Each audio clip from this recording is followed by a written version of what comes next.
hari byinshi ukeneye kumenya uko bikorwa nuko wabyitwaramo.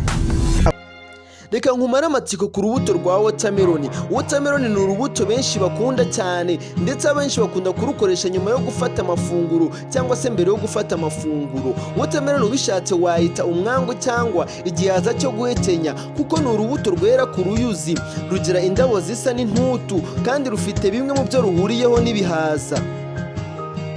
Uru rubuto rumeze nkaho nta cyanga rugira, wumva ari nk'amazi arimo agasukari gake cyane. Ni urubuto rwuzuye umutobe rworohereye, rurimo utubuto duto duto tw'umukara. Ni isoko nziza y'amazi akenewe kimwe n'izindi ntungamubiri. Uru rubuto ruribwa baruhekenya, aho urya igice gitukura.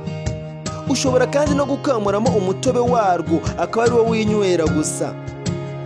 Watermelon uzayisangamo intungamubiri zinyuranye, imyunyungugu na za vitamine A, B1, B3, B6 cyangwa vitamine C, ndetse calcium, magnesium ndetse na proteine na potassium n'izindi zigiye zitandukanye. Benshi bibaza uti si ndiye yino watermelon imara iki ku buzima bwanjye? Kubera ikungahaye ku mazi nziza mu gihe cy'ubushyuhe no kurwanya inyota. Uru rubuto rubamo karori nkeya.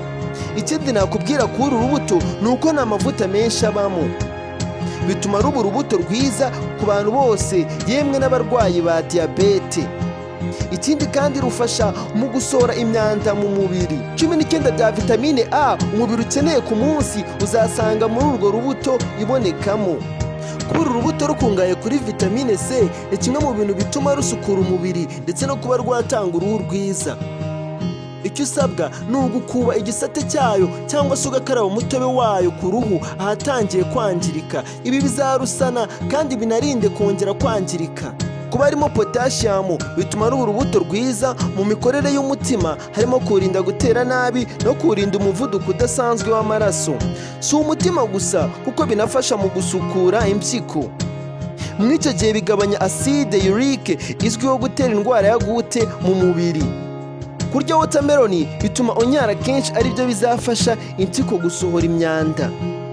Uru rubuto rwa watermelon ikindi nakubwira ni uko ku bagabo bibafasha gukira uburemba. Iyo tuvuze ino ngingo ubwo biba bishatse kuvuga ko ishobora kugufasha mu kugira ubushake igihe uri gukora imibonano. Kugeza ubu nta muntu uragaragaza ko umubiri we utihanganira uru rubuto. Nubwo imbuto zarwo zitaribwa, ariko uramutse uzimize bigutunguye ntuzagire ubwoba, ntacyo zigutwara. Reka ngushimire wo gukurikirana Hot Time TV, nimuhirwa n'ibiganiro tuguhereza, ukande subscribe kugira ngo ujye ukomeza kubana natwe mu biganiro byacu bya buri munsi. Hari byinshi ukeneye kumenya uko bikorwa nuko wabyitwaramo. Agura ibitekerezo byawe hamwe na Hot Time TV.